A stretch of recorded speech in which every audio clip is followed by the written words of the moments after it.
Okay, so let us start and let us first of all continue where we left off last night, finish off the last questions, and then we move on to the new ones afterwards. So, here we go. Dear Ajahn, how can people's suffering during a natural disaster be explained in Buddhist terms? Is it karma or were they simply in the wrong place at the wrong time? Or is it a combination of the two?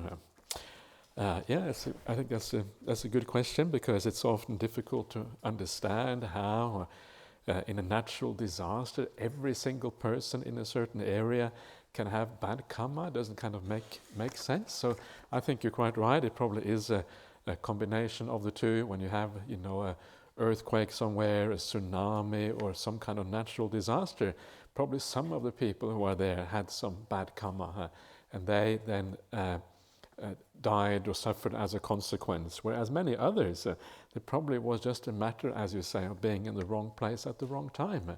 Sometimes human life is very fragile, and sometimes we get into these situations whereby human life is just short, whether you have bad karma or not.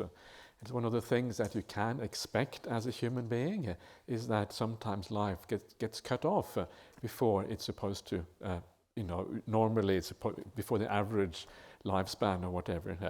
But sometimes it's also the case that if you have very good karma and you have done the right things in the past life, that can actually support you to avoid even natural disasters, I think. We often hear stories about somebody who was supposed to die, right, in some kind of natural disaster or terrorist attack. They would be in that place, but for some reason they were somewhere else at that particular time. And that could be maybe the outcome of good karma, perhaps, in those situations. And one of the things that you see in the Buddhist teachings is that the Buddha does not say that short life always is the result of bad karma. What he says that bad karma, or killing in the past, will lead to short life in the future life. So if you do bad karma, it will definitely lead to short life or to some other kind of problem. But it does not say that short life is always the outcome of bad karma. These are not the same. These are not equivalent things. So sometimes it's short life simply because you were careless, right? Don't think, I've got good karma, I don't really have to take care. Please don't think like that, because then you might be in for a very unpleasant surprise if you do it that way. There's some famous examples. There's a story, I don't know if this is a real story or not, but apparently in some Buddhist countries you have all these amulet things. You buy amulets, and they're supposed to be very protective. And sometimes people have so much faith in these amulets. There's one story of a man who said, well, now you can take this gun and you can shoot me because this amulet will protect me. And he did so, and he died, right? It's crazy. This is really a stupid way of living your life. And even if you have incredibly good karma, that is not the way to test. Don't test these things, right? You're bound for some serious problems if you do that. Okay. So let's go on to the next one. Ajahn, is there a sutta where the Buddha explicitly states that one cannot see or know all conditions other than the sutta about ignorance? If one cannot know all conditions, it would seem Buddhism is not deterministic, right? It is, whether Buddhism is deterministic or not, doesn't really have anything to do with whether you can see these things. Whether you can see all conditions is one thing. Whether things are deterministic, whether they are conditions that are there but that you can't see, is something else. So it is not necessarily the fact that you can see everything that's going on. But whether Buddhism is deterministic or not is really quite irrelevant, because if you look inside of yourself, it feels like we have an ability to determine how we act. We have an ability to decide whether to do right or wrong. That's what it feels like, and you act on that feeling. You do your very best to live your life well. And you act on the feeling inside that you are independent. Whether ultimately it is deterministic or not is kind of irrelevant. It's one of those nice points of philosophy, and you can argue forever. And some people say it is deterministic, some people say it's not, some people change their mind back and forth.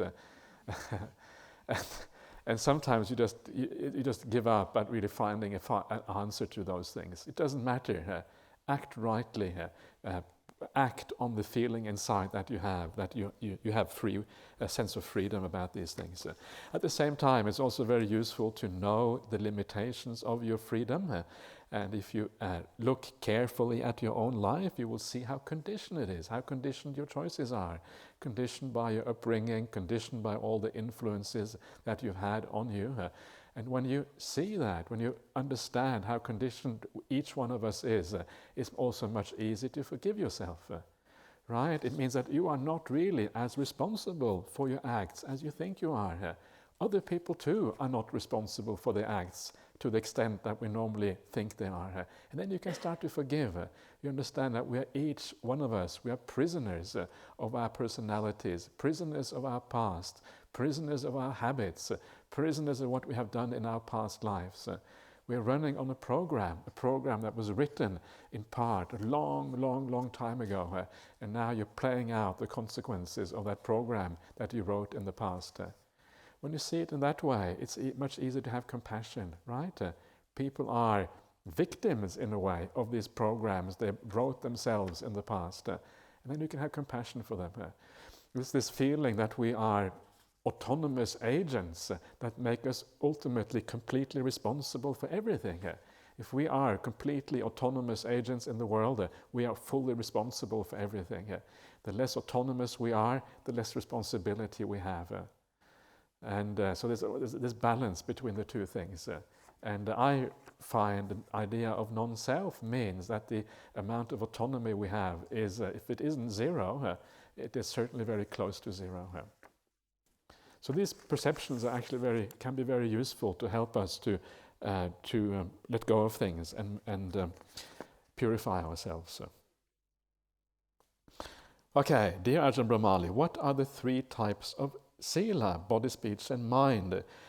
Please could you explain the type of actions? Thank you very much. Thank you and much metta. Okay, so it just means bodily action is just what we do by body, right? It's kind of whatever bodily thing we do. The typical things that is the way it is explained in the suttas. Bodily actions are the bad ones, is like killing or harming living beings. And stealing, right? And then we have the idea of sexual misconduct, which are the 3 types of bodily misbehavior. And speech is all about lying and that kind of stuff, lying and divisive speech and harsh speech and idle chatter. That's the typical way that speech is divided up in the suttas. We're going to look at this more later on. And the mind bad conduct is the conduct which, strong desire for other people's property. Covetousness is the word usually used in English. You covet, what does it say in the 10 Commandments? Thou shalt not covet thy neighbor's property or something like that. I don't know the 10 Commandments, to be honest with you, but I kind of heard these ones in passing. I wasn't really brought up in a religious way at all, so I'm pretty clueless about those things. But it's very similar to that. And then there is the strong kind of hatred, anger, may these beings die, may they perish. That's how it's described in the suttas. And then there's wrong view. Wrong view is actually one of the bad silas of the mind, bad habits of the mind. The idea that there is no rebirth, no karma, no result of bad actions. You do bad actions, no worries, just chill, it's fine, do whatever you like. That's that kind of attitude. So that is what it is. We're going to go into this in much more detail later on, so that's just a little bit of a preview for you here. Okay, dear Ajahn, once a little child asked me, what is mind? Mind is the brain. If not, where is it? I would like to know, how would you explain to a little child? Thanks. What is mind? Mind is your experience. The experience you have right now, that is your mind. So whatever it is, you experience, I experience the lights, the ceiling, I experience fellow monastics, I experience all these meditators here, good company, I experience the night outside. right? That is experience. Whatever you experience through the senses, that is the mind. Is it the brain? Well, I would say definitely not. It just doesn't feel like the brain, what I'm experiencing now. So it's not. It's just here. It's just what you experience. It's the universe, basically, your personal universe. That is the mind. Okay, so I hope that helps. See what happens. Okay, dear Ajahn Brahmali, is the Metta Sutta we chant by not holding to false views? Please kindly explain false views. Thank you. So false views is ideas that are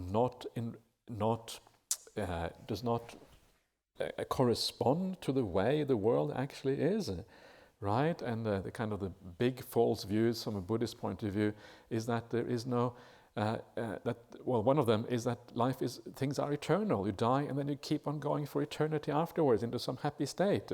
That is one of the false views in Buddhism. It's called eternalism. And eternalism is not where things are at according to the Buddhist teachings.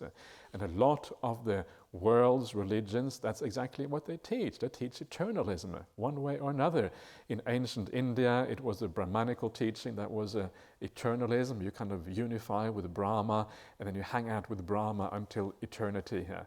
And that's very nice because Brahma is very kind of kind and all of these kind of things. That's a wonderful thing. So it's a very beautiful idea. Satchit Ananda is what it's called in Brahmanism. The existing mind bliss is kind of literally what it means. But most major religions have some similar idea of eternal happiness after. And Buddhism is different. It doesn't have that. It doesn't have this idea of eternal happiness ever after. So that is one wrong view. And the opposite wrong view is what we call annihilationism. And that is the idea that when you pass away, you are finished forever. Everything just bites to dust and everything is finished. There's nothing more happens afterwards. That is the other extreme. And the Buddhist teaching is in the middle, and it's called dependent arising. And dependent arising is precisely how impermanent things that are actually impermanent, things that are always changing, how they replicate themselves and continue into the future when you pass away. This is kind of the really weird thing about dependent origination. It shows how an impermanent entity, such as a human being or anything, can actually keep on going after they pass away. Most people say that's impossible. If you're going to keep on living after that, it means by definition that you have a permanent essence inside. But no, that is exactly what dependent origination shows you. You don't need a permanent essence to carry on after you die. That is the Buddhist middle way, one way of describing that middle way. So these are wrong views. And of course, part of that is the idea of rejecting rebirth, right? That is same as annihilationism, or rejecting karma. Even though there is rebirth, you can just keep on do whatever you like because it doesn't have any results. And I think if you are a little bit sensitive to your own life and your own existence, you will actually know that every act you do has a result. Every time you do something, if you are kind to somebody, you feel good about it afterwards. That's basic karma in the here and now. Do something bad, you feel bad about it afterwards. So you can actually know for yourself that these things are wrong views. Another very important wrong view, and this is like perhaps the most basic of all wrong views, and that is that there is nobody in the world who has that spiritual ability to penetrate and see these things for themselves. The idea that being a Buddha is impossible, that there are no spiritual teachers who have this kind of insight. This is a very basic wrong view, because then you can't even get started on the Buddhist path. There's no way you're going to listen to anyone. So you have to have this sense that there are people in this world who practice this path and who discover this life and the other life, who can see the reality of rebirth and all of these kind of things. That is a very important part of it. So those are some of the aspects of wrong view, of false views, that is talked about in the Metta Sutta. I think that's probably some of the most important things. There is probably there's probably other things that could be brought up, but maybe that's the most important things for now. So let's let's go on.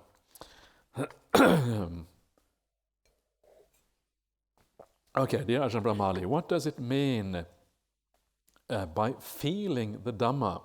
How does it feel when one sees the Dhamma?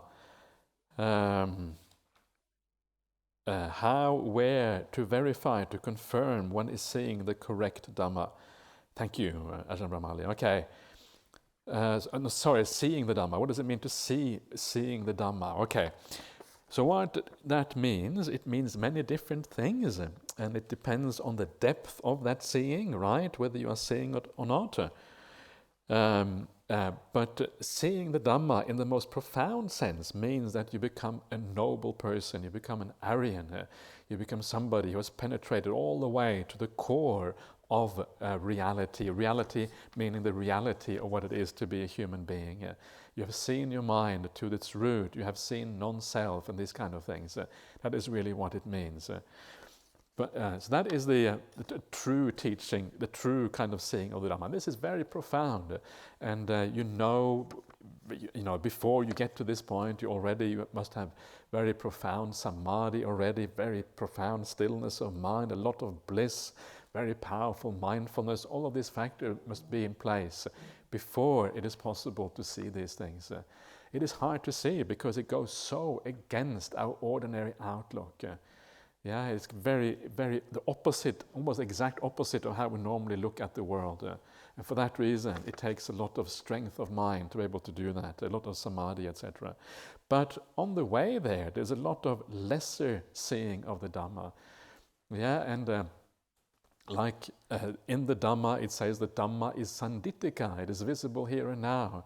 And what that means is one aspect of that is that it is possible to see how the Dhamma works in the present moment. If you, in the present moment, turn your mind in a different direction, right? Instead of right now, you kind of think a positive thought, really coming from your heart, really wishing other people well. You sit down, you do your meditation, you wish may all beings be well and happy, or may this particular person be well and happy, and you really mean that in your heart. You can actually see how that goodness correlates with a positive feeling straight away. Or you can see how not being kind, the opposite, often correlates with a negative and unpleasant feeling.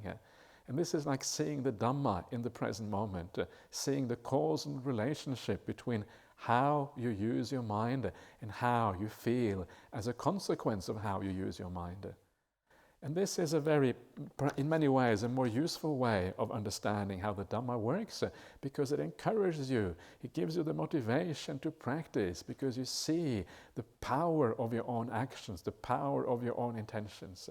That's what you see there. Our intentions, how we use our mind, is so powerful on how we experience our own life, how we experience our own existence. And of course, it has a very powerful impact on the people around us at the same time. So this is perhaps a more useful way of looking at the seeing the Dhamma in action. So how do you verify to confirm one is seeing the correct Dhamma? Well, you just keep on.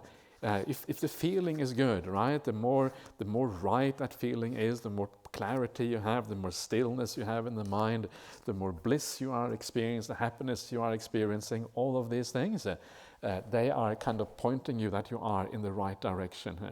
Until one day, bang, you see really profound insight, and you see something that you have never seen before, and then maybe you have seen something incredibly profound. If you see something really profound, then I would recommend you go to Ajahn Brahm and say, Ajahn, I have seen this, what is it? And he will say, relax, keep on going. Sometimes it is profound, but it's not. Still more to go, right? And you keep on going. That's often how it is. Okay, dear Ajahn Brahmali, you used the term yoniso manasikara or something. Yeah, you didn't quite get it right, but that's okay. I kind of covered up your mistake in here, so that's okay. You're fine. So what exactly does it mean? It was in the context of clear intention. So I think I explained this already, but Yoniso Manasikara means like basically wise attention, the ability to turn your mind in the right direction. So it gives rise to positive states, states that move you forward on the path, rather than states that move you away from the path. The opposite is ayoniso manasikara, the opposite of wise attention. Maybe we should translate that as stupid attention. Yeah, opposite of wise is kind of stupid. Or maybe that's a bit pejorative. Maybe we have to be careful what we say, otherwise people might complain about that. Here's another one about Yoniso Manasikara. Please, could you explain a bit more about what Yoniso Manasikara means? Okay, so these are the old questions from yesterday. Okay, so I hope you have some clarity. If you still have questions about Yoniso Manasikara, please come back again tomorrow and then we try again here. Ajahn Brahmali, when a cause is worth fighting for, how does one do this and not get attached? Can you let go and fight at the same time with metta? You can to some extent, right? There is some degree to which you can do kind of be an activist and that sort of stuff.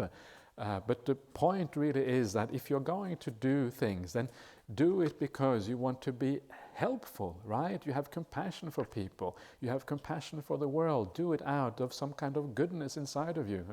And if you do it out of goodness inside of you, then it will be a supportive thing in your practice of Buddhism.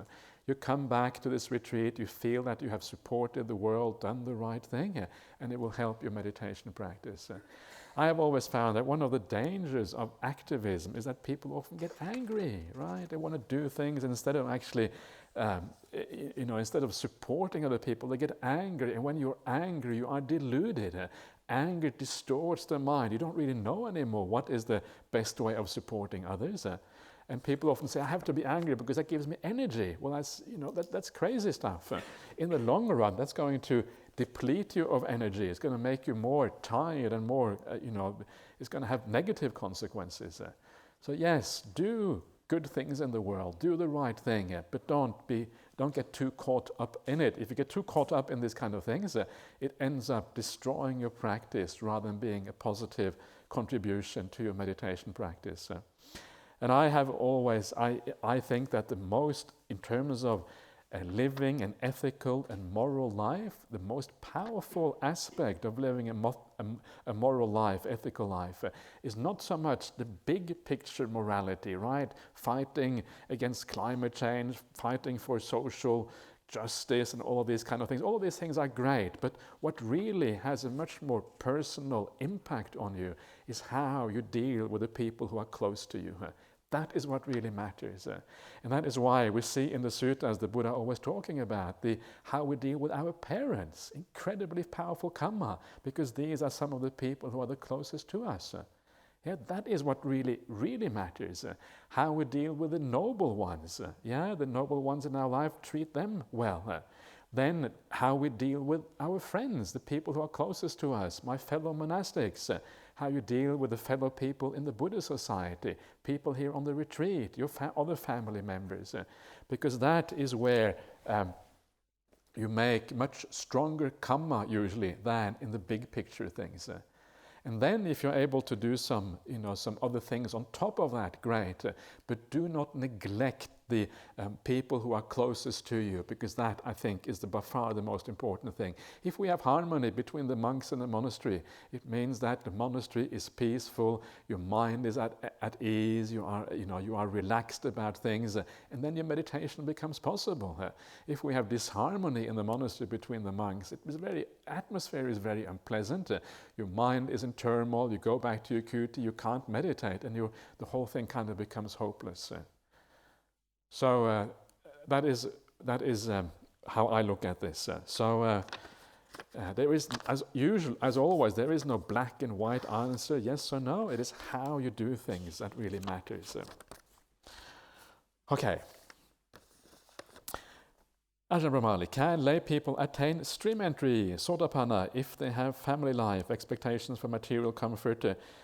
These, I thought, come with inherent attachments and a sense of I. May I hear your thoughts, please? Thank you, Sadhu. It is possible, perhaps.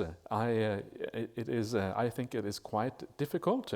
It is not an easy thing to do.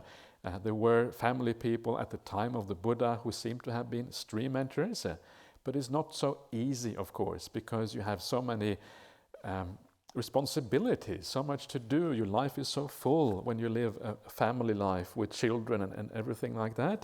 It makes it much harder to do these things. But it's not impossible. But what really matters is not so much whether you become a stream enterer or not. Try not to think so much in those terms, because if you think too much in those terms, you kind of give rise to all kind of desires, all kind of things that actually may stop you from practicing well. All you need to know is that you are moving in that direction.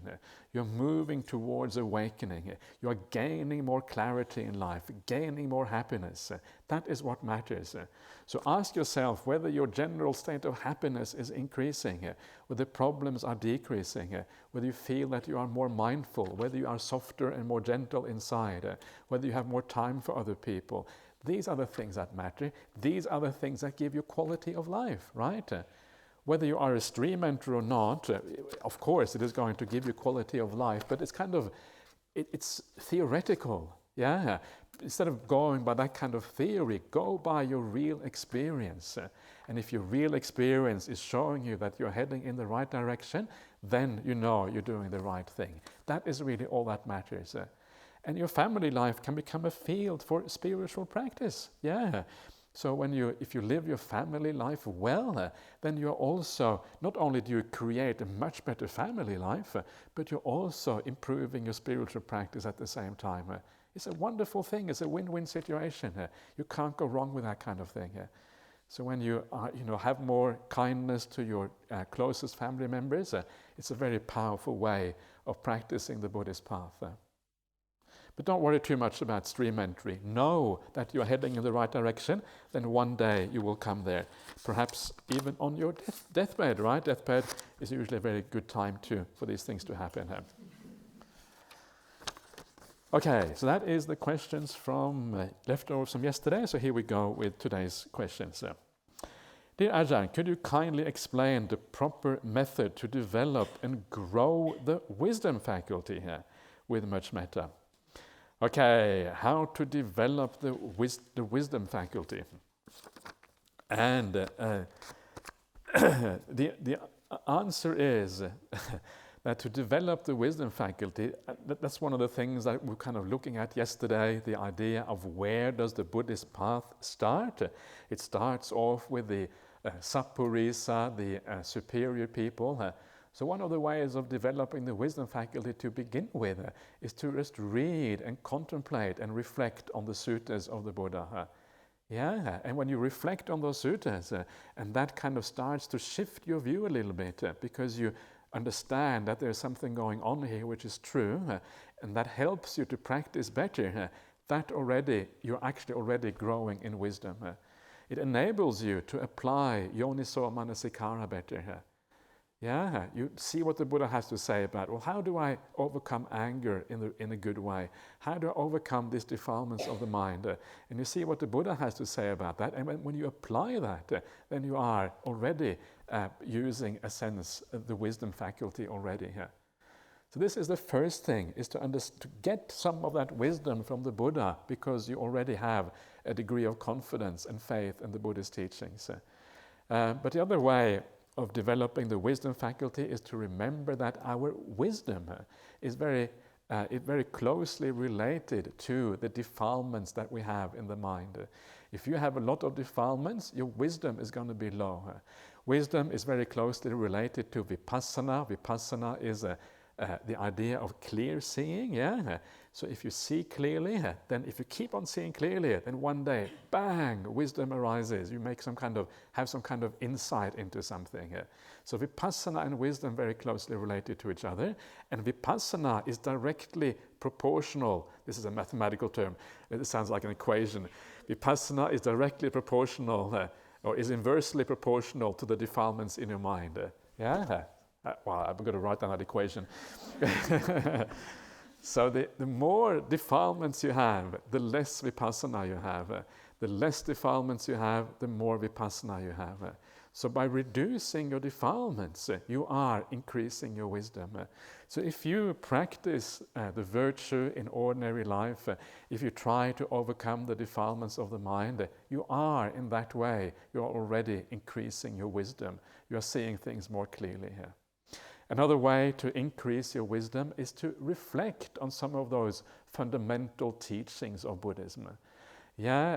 Reflect on impermanence, for example, and this is very useful. If I remember when Donald Trump was elected as president of the U.S., people were saying, "Oh no, what now? The world is going to go under," and all this kind of thing. Many people were very upset about it. Some people were very happy about it. Many people were very upset. Right? People are different, and then of course, if these things upset you.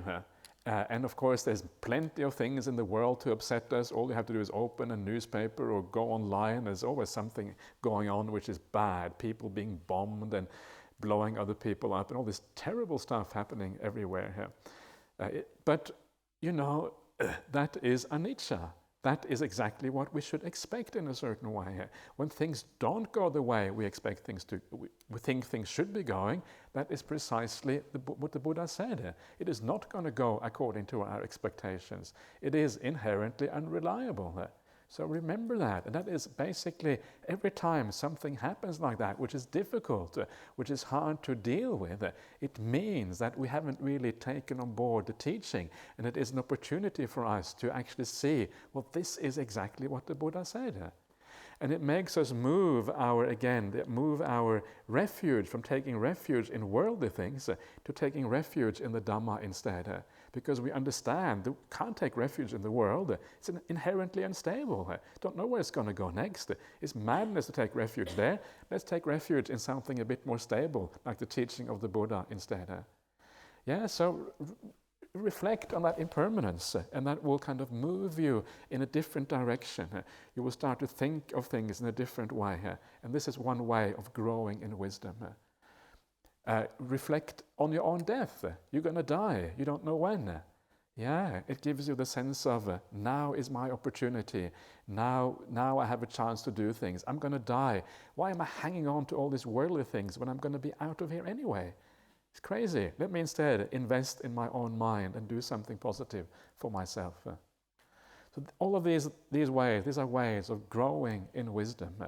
Learning to see things, but basically come back to the teaching of the Buddha, read those, reflect on those, and if you do that, gradually, you'll be heading in the right way here.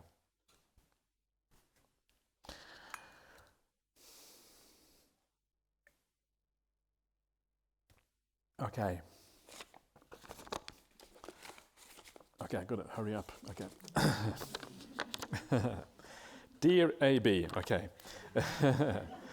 Could you please talk about meditation and sleep? Are there transitional stages? Do dreams get different when one meditates more during the day? Is there meditation during sleep? Is there conscious sleeping? Thank you so much. Okay, well, this is your chance to experiment for yourself, right? So just meditate and see what happens at night time. See, maybe if you dream about meditation, that'd be really cool, right? That means you're really enjoying your meditation practice. And Ajahn Brahm had told me about this dream that he had when he went into a deep stage of meditation as he was dreaming. Then he woke up because the bliss was so strong, right? And then straight away into meditation. And that's pretty cool. So if that happens to you, it means you're heading in the right direction. If it doesn't happen to you, you should not feel too disappointed about that, because that's pretty rare thing to happen. So do dreams get different when you meditate more during your day? Well, if your meditation goes well, it is not just about meditating as such, it's about how the meditation goes. If the meditation goes well and you feel that you are kind of purifying your mind, you are energized and all of these kind of things, and usually the sleep is very deep and very peaceful, usually. And that is one of the consequences of when meditation actually works properly here. Is there meditation during sleep? Well, I just gave you an example, and that was Ajahn Brahm. I don't think, apart from that, I would say not really. When you are sleeping, you are sleeping. You can't really meditate at that time. There is one of the reasons why this perhaps comes up is that if you read the standard passage on clear comprehension, we'll get maybe to this later on in the suttas, it says in there that you have sampajanakari while you are, or not while, it says sutte sampajanakari, and sutte can mean either in sleep or it can mean in regard to sleep, and very often it is translated as when sleeping.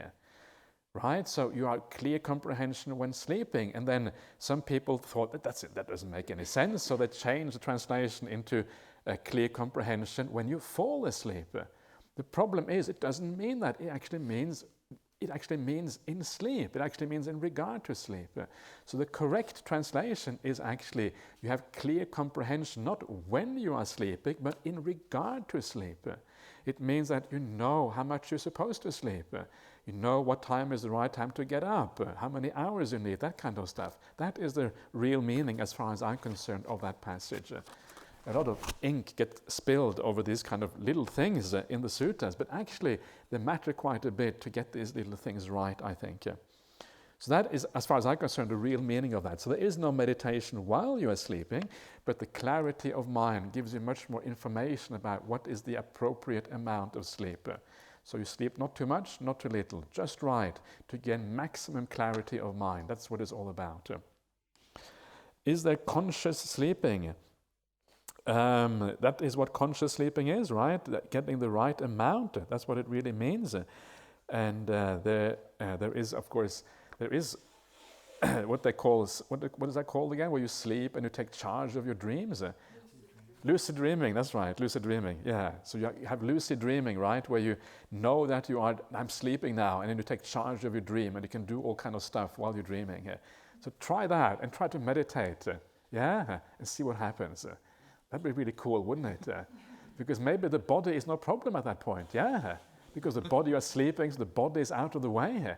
So that would be really cool. Check it out. If any one of you can do lucid dreaming, try to sit down and meditate during the lucid dream. See what happens. It'll be very interesting to try. Okay, so I hope that answers most of your question. If not, please come back to me here. Okay, dear Ajahn, what are your views on the idea of bodhisattva in Theravada Buddhism, especially the belief that a bodhisattva needs to fulfill certain condition, paramis, I think they are called, before attaining Buddhahood? Thank you for all your wonderful teachings. It's very kind of you to say that. So, what are your views on the idea of bodhisattva in Theravada Buddhism? And the idea of, I think somebody made the suggestion that the idea of bodhisattva in Theravada Buddhism was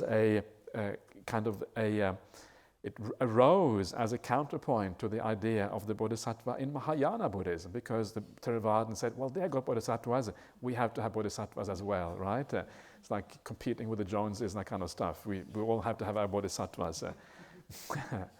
But actually, the word bodhisattva, actually, as we shall see in one of these days, is that the word bodhisattva actually occurs in the suttas. But in the suttas, the meaning of the word bodhisattva is the Buddha, after he went forth from the home life into homelessness in his last life, just before he became a Buddha. That was when he was a bodhisattva, and he was a bodhisattva, he was a person in search, looking for awakening. That is the meaning, as far as I'm concerned, of bodhisattva in the most early discourses. But this whole idea that it is possible to become a Buddha by fulfilling the paramis and all of that, this is a later idea in Buddhism. It is not something that is found in the early Buddhist teachings. And I always wonder when I see these kind of new ideas arising in Buddhism. They may have arisen for good reasons, and it's not good to kind of blame anyone or anything like that, but I always wonder who has the authority to come up with these new ideas.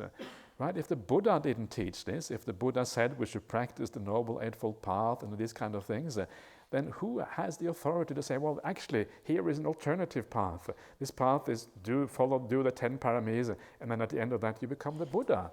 Who knows about these things? Where does it come from?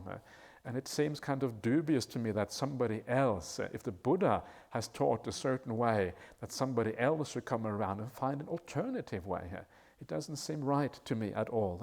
So I tend to reject these things, and I really don't think that this is a valid path at all. If you look at how the Buddha himself came to be a Buddha, he came to be a Buddha almost by trial and error. In his last life, he was doing all the ascetic practices. It didn't work out, so he thought, okay, maybe this is wrong. Maybe I should go a different way. He didn't really know what he was doing. It's not as if he was practicing the 10 paramis and doing the right thing. He was completely on the wrong track. And he says so himself. He said, I had wrong view about these things. I didn't know what was going on. Yeah. So the Buddha himself was clearly recognized that he wasn't really following a path. He was on the wrong track very often. So if even the Buddha wasn't fulfilling the paramis, then, what is this whole idea come from? And of course, many of the qualities that we talk about when we talk about fulfilling the paramis are very beautiful qualities, and they are certainly very worthwhile, but it's not as if they constitute a path in their own right. That is not what they are. They are just beautiful qualities, that's it, that we also can incorporate in the path if we want, but it's not going to make you a Buddha in the future. I think that would be stretching the evidence way beyond what we know from the suttas. Okay, anyway, that's my take on it. So there you are. Okay, dear Ajahn, secluded from sense desire, secluded from unwholesome states, you go to the first jhana, means one have to lose all the 6 senses to enter jhana, ? Even the desire for joy, rapture, etc. will be a hindrance. So how to lose all 6 senses? You don't have to lose all 6 senses, only 5, because the 6th sense in Buddhism is the mind itself.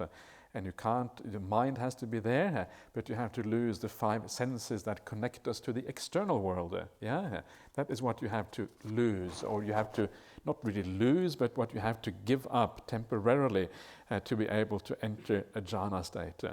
That is what it means, free from sense desire. I would say free from sensory experience, kame vivicheva kamehi. From the sensual objects, free from sensual objects, free from sensual experience is what that really means. Free from desire for joy and rapture. All of these things will not be a hindrance if the joy and the rapture is of the spiritual kind. If it is the joy that comes from watching the breath, from feeling good about yourself, from living life well, and all of these kind of things, it is a powerful support for taking you into samadhi. In fact, you need that to be able to enter samadhi. It's not a hindrance at all, it is a support for these things. So that is what you do, and you do that. And then as you do that, the 5 senses disappear all on their own accord. There's nothing that you really have to do. I'm sure most of you will have had that feeling that when meditation deepens a little bit, it's as if the world outside recedes a little bit. It starts to become like weaker, less important to you. You're becoming more focused on the breath or whatever it is. And the world outside is becoming less important. And that process just keeps on going until eventually the external world goes completely. And you're completely within yourself, within your own world. And that is really the kind of what we talk about when we talk about deep samadhi states. It's a very natural process. You don't have to think about how to lose the senses at all. It just happens as a matter of course as you follow the meditation process. Okay. Dear Ajahn, apologies to ask personal question, but it's related to meditation retreat. Ajahn Brahm told the story at his retreat that your sister had breast cancer. After attending 9-day retreat in London, her tumor shrunk 80%. Did your sister have surgery and chemo radiation? Is she continue to meditate to cure her cancer? It is interesting to know the benefits of meditation to get rid of something you don't want. Okay, so the answer is that it's very hard to know exactly what causes things to come and go, and how these things, what is the causes for these things to disappear or to arrive, and all of these kind of things. And very often you go through cycles, the cancer goes away for a while and it comes back again. And at that time, it is quite possible that the retreat had a good effect on her and that kind of reduced the cancer. But I think recently it has been getting worse again. So it's not, things always go up and down. And this is kind of right now, it is not, prognosis doesn't look very, very good as far as my sister is concerned. So I think meditation is always very helpful. It's very powerful and very useful, and it kind of makes you more peaceful at the very least. And it certainly, if it still goes the wrong way, it will also, if you then were to take and to die with that cancer, at the very least you will have a more clear mind, and you will be able to die in a better way as a consequence. But also a positive mind state is well known to help to cure illnesses and these kind of things. So right now it is not looking so good. So I'll be going back to Norway after this retreat. I'll be going to Europe fairly soon afterwards. I'll have a chance to chat with her when I go there and see what's happening here. So anyway, that's the short answer to that one.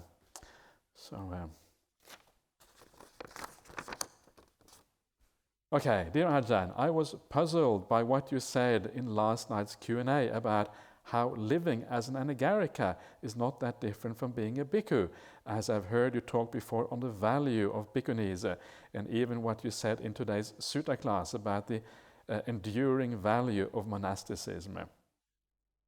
How and would you advise a woman thinking of ordaining, given that there are probably few, if any, Aryan bhikkhuni teachers alive today in the Theravada world? Would it be better to become a Meichi, 8-precept nun, and have the opportunity to live a monastery with an Aryan, possibly Arahant bhikkhu teacher, and hear the Saddhamma? Or is there something inherently valuable in ordaining as a bhikkhuni, even if you live in a bhikkhuni monastery with no Aryan teacher? Thank you for your advice. First of all, it's very hard sometimes to know, to find a place, and you want to live in an Aryan monastery.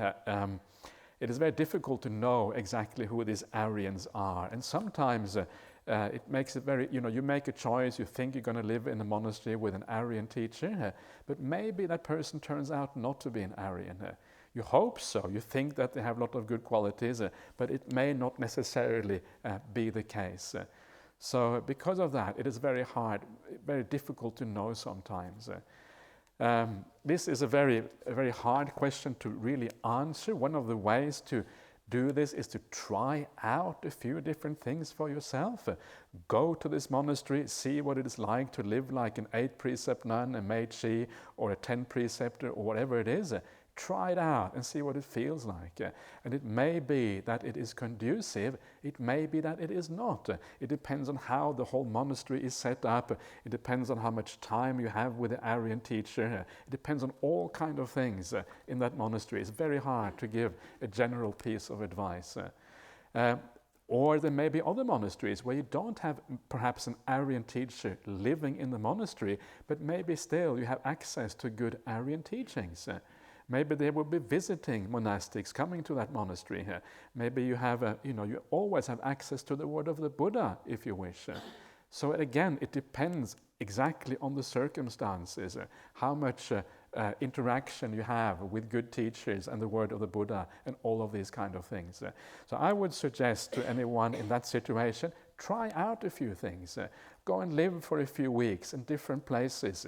See how it affects you. See if it is even possible, right? As long as you haven't tried it out, they are just ideas in your head, and you don't really know whether it's going to work out or not for you. So that is what I would suggest.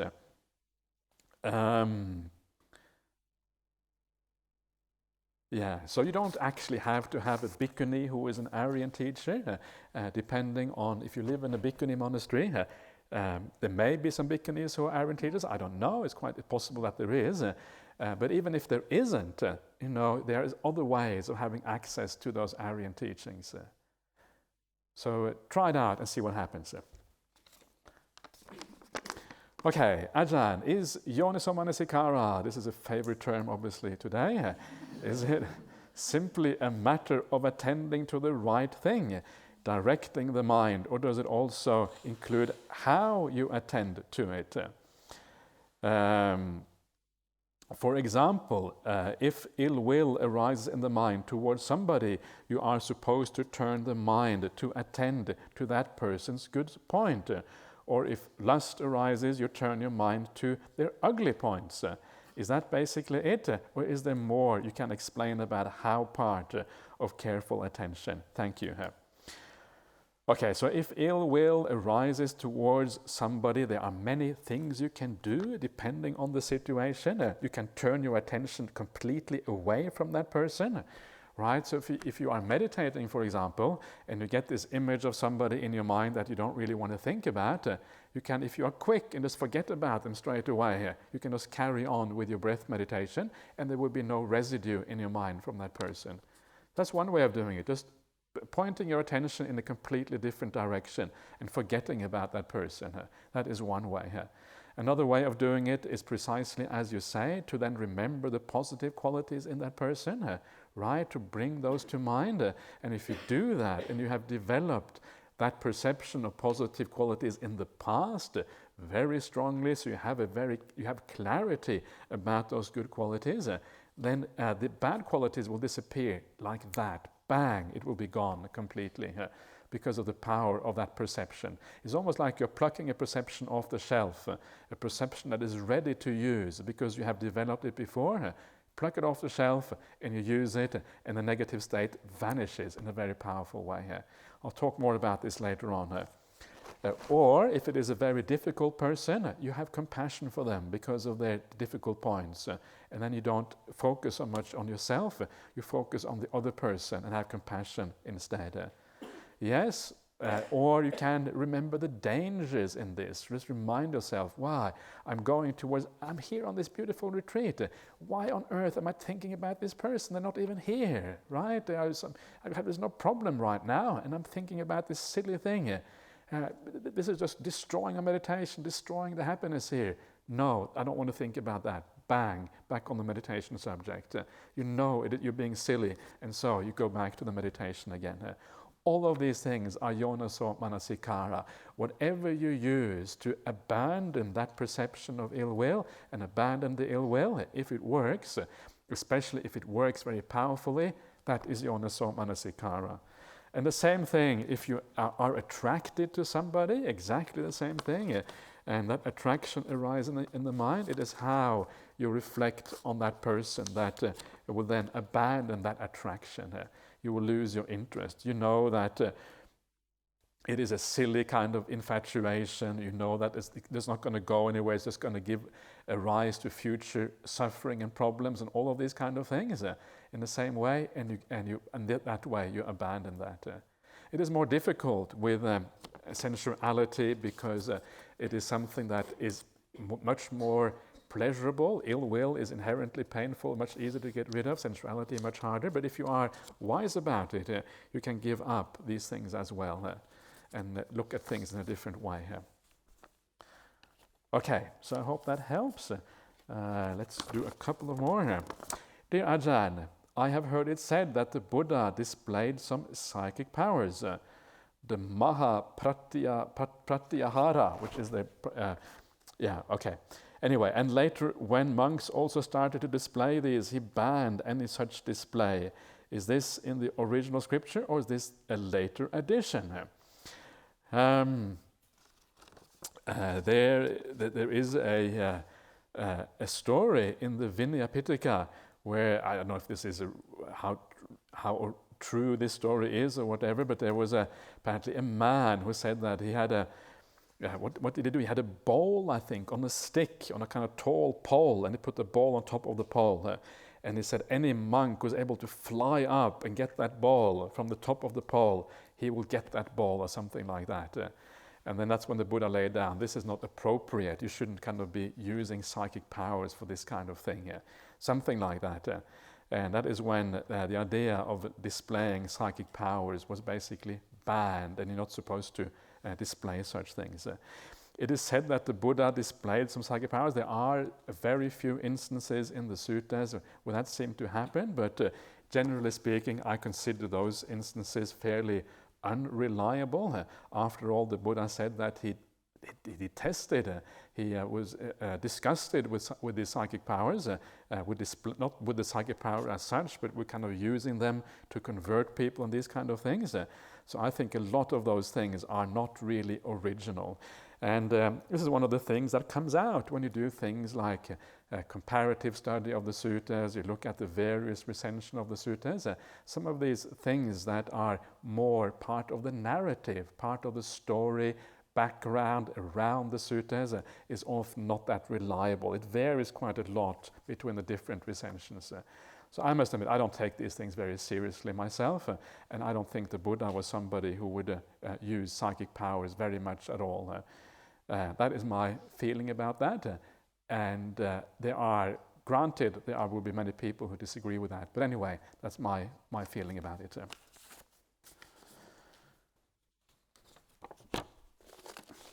Ooh, okay.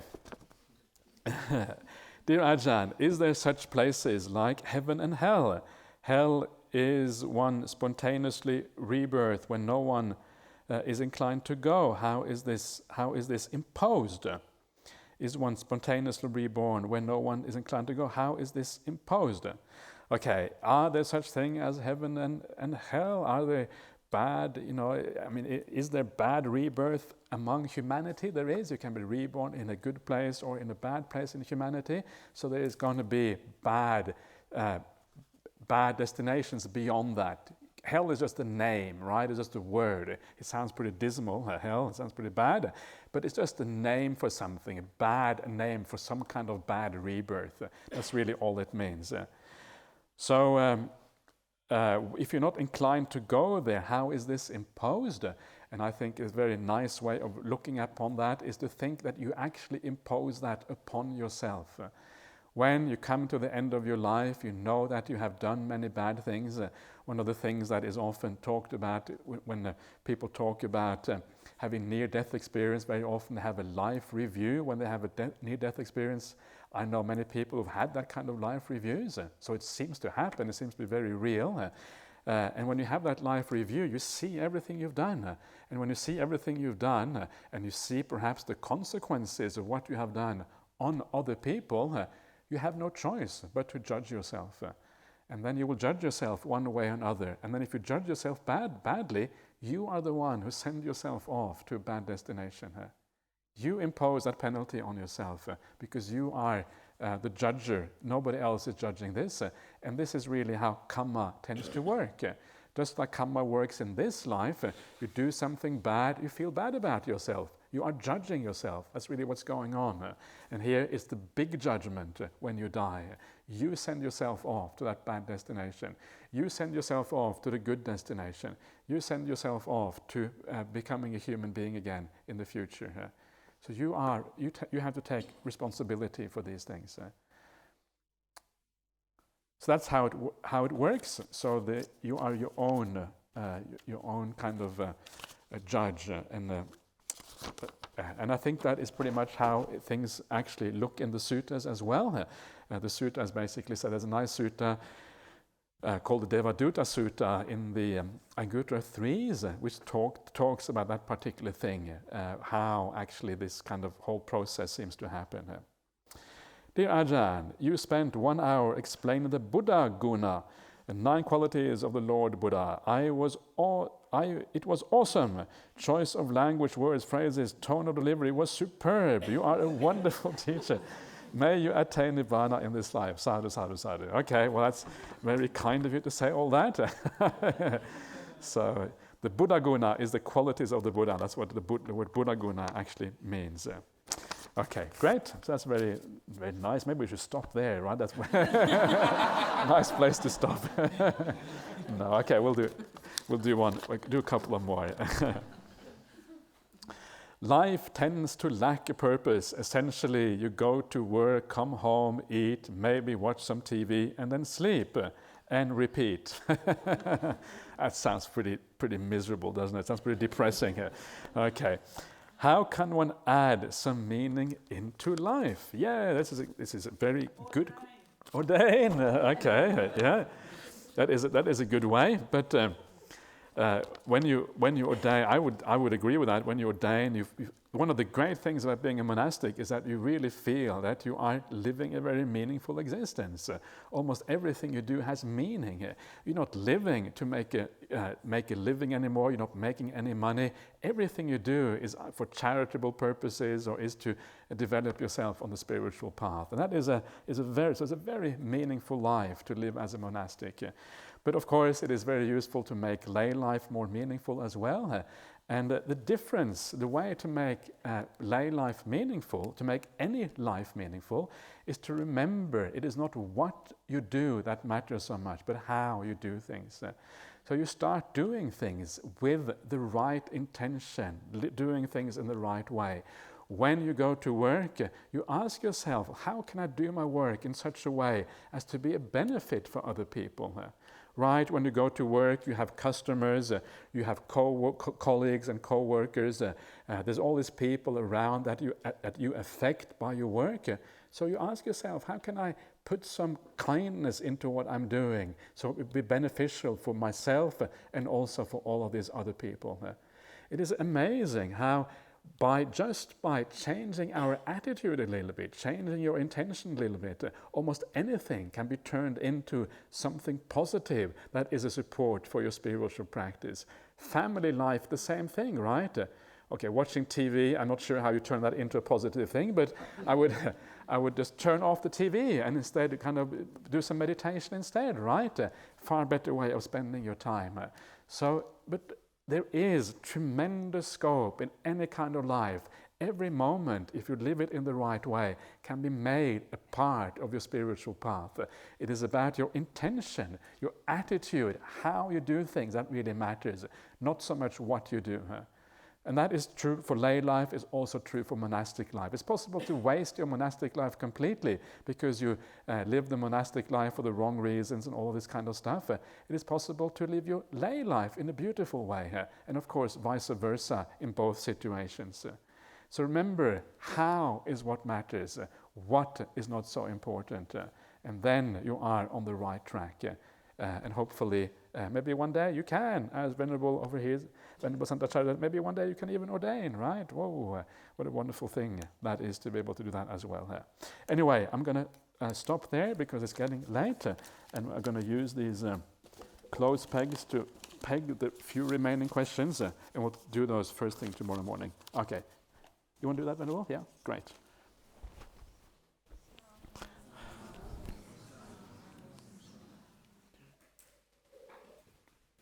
Okay, so let's just pay respect to the Buddha Dhamma Sangha.